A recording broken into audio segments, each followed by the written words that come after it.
In this video, I'm going to show you how to make MSN your homepage. If you prefer MSN as your default homepage, especially if you use Microsoft Edge, here's what to do. First, open Microsoft Edge.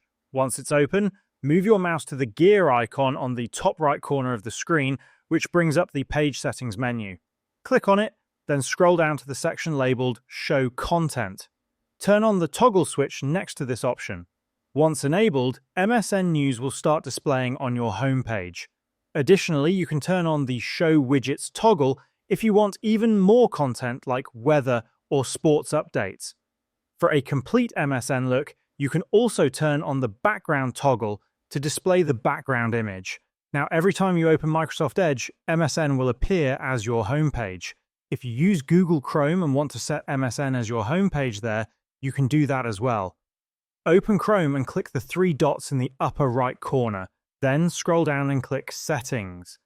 On the left-hand side, click on Startup. Under this menu, select Open a specific page or set of pages, then click Add a new page. To get the MSN URL, open a new tab. Search for MSN, go to the official website, copy the URL from the address bar, and paste it into the Chrome Settings tab. Click Add. Now, whenever you launch Google Chrome, MSN will open automatically. That's how you can make MSN your homepage on both Edge and Chrome.